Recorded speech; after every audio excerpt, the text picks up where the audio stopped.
ఈ తుప్పుగాడు సంగతి ఇలా ఉంటే ఇంకో పప్పుగాడు వాడు ఉన్నాడు ఈ రాష్ట్రంలో పర్యటనలు చేస్తా. ఆ పప్పుగాడు ఏమంటాడు, మా నాన్న ముసలాయన అంటున్నాడు, మా నాయన తిరుపతి మెట్లు నీకన్నా స్పీడ్కి ఎక్కగలడు. ఇప్పుడు తిరుపతి మెట్లు ముసలోడు బాగా స్పీడ్కి ఎక్కుతాడు, కుర్రాడు అయిపోతాడా? వయసు రీత్యా ఆయనకి ఎన్ని ఏళ్ళు, 75 సంవత్సరాలు. ముసలాయన కాక ఏమంటారు చంద్రబాబుని? తిరుపతి మెట్లు ఎక్కినాడల్లా బాగా స్పీడ్గా కుర్రాళ్ళ, తిరుపతి మెట్లు ఎక్కలేని వాళ్ళే ముసలోళ్ళ.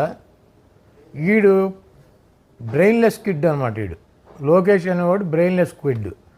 చంద్రబాబు నాయుడికి తెలుగుదేశం పార్టీకి పట్టినటువంటి నిష్ఠ దరిద్రం ఎవడన్నా ఉన్నాడంటే శనిగ్రహం కన్నా పవర్ఫుల్ గ్రహం లోకేష్ అనేవాడు. ఈ లోకేష్ అనేవాడు వచ్చినాక తెలంగాణలో పూర్తిగా పార్టీ తీసేశారు. మున్సిపల్ ఎన్నికలకి తెలంగాణలో మనకి 2014 ఎన్నికలు జరిగినాక మున్సిపల్ ఎన్నికలు వచ్చినాయి, కార్పొరేషన్ ఎన్నికలు. అక్కడ హైదరాబాద్ నడిబొడ్డులో ఏం చెప్పాడు, ప్రచారం చేయమంటే అక్కడ లోకల్ ఎమ్మెల్యేలు ఎవరు 2-3 ఉన్నారు, అక్కడ ప్లేస్ సరిపోవట్లేదని కింద దిగారు. కింద దిగి మైక్ మా నాయుడికి అప్పచెప్పారు. అప్పచెప్తే ఏం చెప్పాడు గుర్తుందా మీకు? తెలుగుదేశానికి ఓటేస్తే మన ఊరి మనమే వేసుకున్నట్టు సైకిల్ గుర్తుకు ఓటేస్తే అని చెప్పాడు. వీళ్ళు ఎమ్మెల్యేలు గబగబా అమ్మనా కొడుకు ఏదో చెప్పేస్తానంటే పాక్కుంటూ ఎక్కేశారు బస్సు. ఎక్కేసి బాబు అన్నారు. వాళ్ళని ఇదిలించుకుని మరీ చెప్పేస్తున్నాడు. అవినీతి పార్టీ, కులానికి అభిమానించేటువంటి పార్టీ, మతతత్వ పార్టీ ఏదైనా ఉందంటే అది తెలుగుదేశం పార్టీ. అవునా కాదు తమ్ముడు అన్నాడు. వాళ్ళు గోకుతున్నా చొక్కా పట్టుకు లాగుతున్నా కూడా నేను ఇంట్లో వీడి దెబ్బగా మొత్తం పార్టీ తుడిచిపెట్టుకుని పీకేసుకుని వచ్చారు. బాబు వెనకాల కొడుకు కూడా శనిగ్రహంలాగా వచ్చాడు. చేసిన పాపాలు ఉంటాయి కదా, ఎన్టీ రామారావుకి చేసిన ద్రోహం, ఈ రాష్ట్ర ప్రజలు నమ్మించి మోసం చేసినటువంటి ద్రోహాలు, ఈ చంద్రబాబు నాయుడు చేసినటువంటి అన్యాయాలు, అక్రమాలు, వెన్నుపోట్లు, ద్రోహాలకే దేవుడిచ్చినటువంటి గిఫ్ట్ నారా లోకేష్ బాబు అన్నమాట చంద్రబాబు నాయుడికి. మరి వాడిని ముసలోడు కనుక ఏమంటారు? ఇప్పుడు వాళ్ళ నాన్నని వీడిని ఇద్దరిని వదిలితే చంద్రబాబు నాయుడే మెట్లు కొంచెం ఎక్కువ ఎక్కగలుగుతాడు, లోకేష్ కన్నా 2 గంటల డిఫరెన్స్ వస్తుంది. ఇప్పుడు ఆడు కుర్రాడైపోయి లోకేష్ ముసలోడు అయిపోతాడా? ఈడి బాబు ఆడి బాబు ఈడా కాదు. ఈ బ్రెయిన్లెస్ కిడ్ ఆ తెలుగు అక్కడ వెళ్ళి శంకర్రావు అని పెట్టాడు. దాని పేరు నాకంటి చదివే ప్రోగ్రాం చేశాడు. దాన్ని శంకర్రావు అని రామారావు పెట్టుకున్న పేర్లన్నీ వీళ్ళు వాడేస్తున్నారు. శంకర్రావు సభలు అన్నాడు. అక్కడికి వెళ్ళి సంకనాగిచ్చే సభలని మొదలెట్టాడు. ఆ పక్క నుంచి ఉత్తరాంధ్ర నుంచి సంకనాగించుకుంటూ వచ్చేస్తున్నాడు.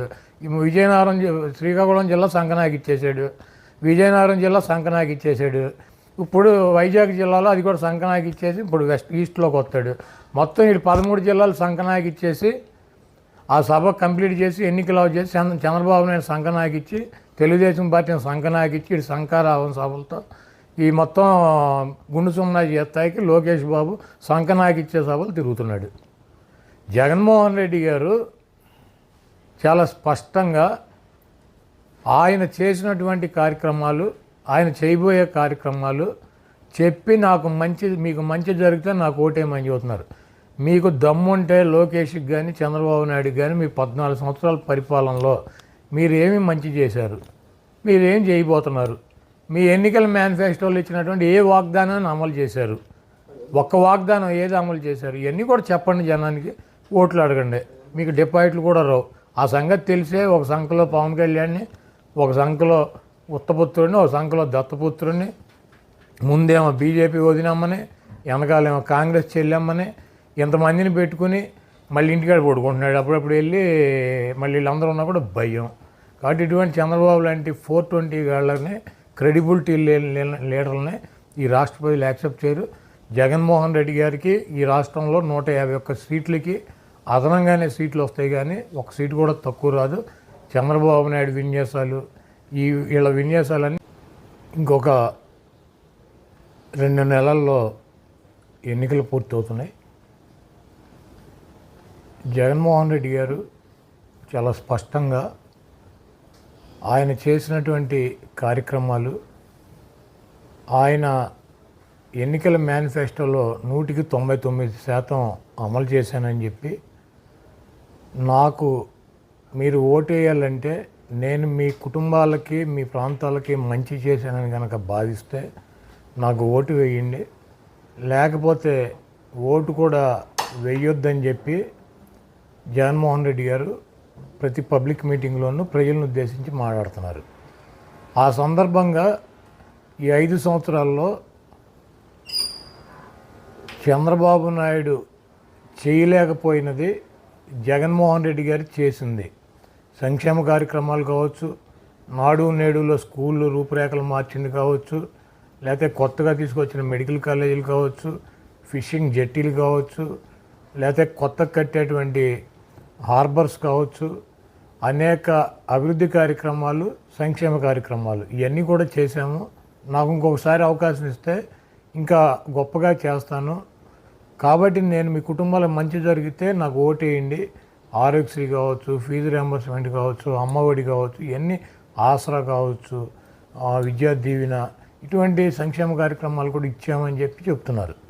దానికి ఈ పనికి మాలినటువంటి చంద్రబాబు నాయుడిని అడుగుతున్నాడు, 14 సంవత్సరాల నుంచి ముఖ్యమంత్రిగా చేశావు, నువ్వంటూ ఈ రాష్ట్ర ప్రజలకి చేసినటువంటి ఒక పథకం పేరు కానీ, ఈ రాష్ట్రంలో నువ్వు చేసినటువంటి ల్యాండ్ మార్క్ డెవలప్మెంట్ గురించి కానీ నువ్వు ఏం చేసావో చెప్పమంటే ఈ చవట, ఈ దద్దమ్మ, ఈ చంద్రబాబు నాయుడు దానికి సమాధానం చెప్పకుండా మన ఇద్దరం కూర్చొని మాట్లాడుకుందాం, నువ్వేం చేసావో నేనేం చేసుకుందాం, బహిరంగ చర్చకి సిద్ధమా అంటాడు.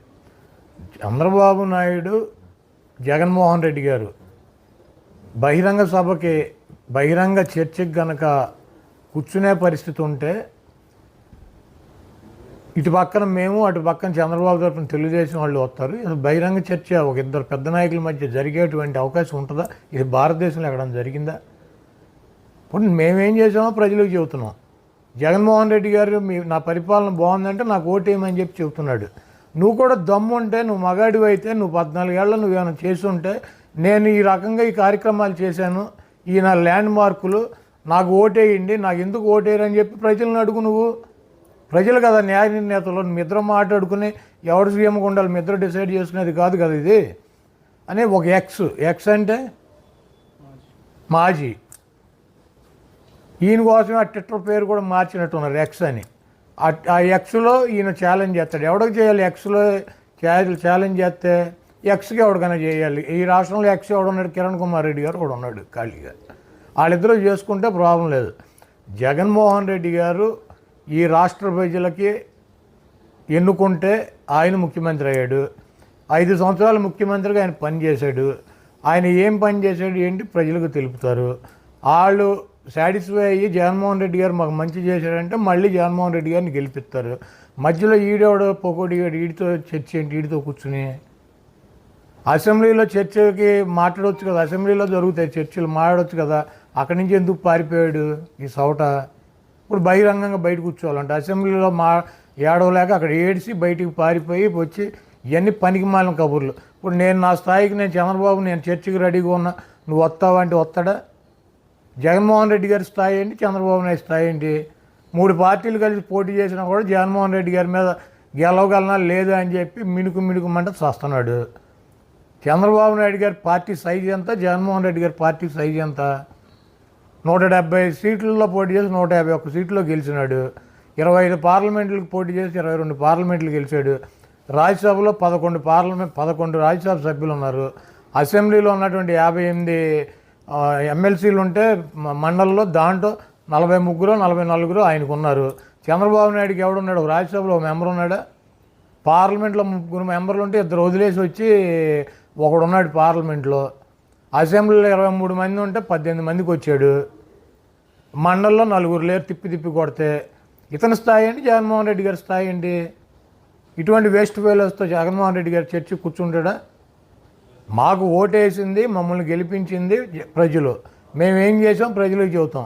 నువ్వేమీ చేయలేదో 14 ఏళ్ళు నీకు అవకాశం ఇస్తే ప్రజలకు చెబుతాం. నీకు కూడా దమ్ముంటే, ధైర్యం ఉంటే నీ పార్ట్నర్స్ని, నీ గ్యాంగ్ని, తొట్టి గ్యాంగ్ని అంతా వేసుకెళ్ళి ప్రజలకు చెప్పు. నిన్ను గెలిపిస్తే అధికారంలోకి వస్తావు, లేకపోతే మేము వస్తాం. కాబట్టి ప్రజలకు ఏం చేసామో చెప్పుకునే పరిస్థితి లేక ఎట్టాకు జగన్మోహన్ రెడ్డి గారు చర్చకులు ఆడి ఇటువంటి బొఫ్ఫును కానీ పట్టించుకోవడానికి ఒక ఎక్స్లో ఛాలెంజ్ పెట్టి పనికి మాలినటువంటి షోలు చేస్తున్నాడు.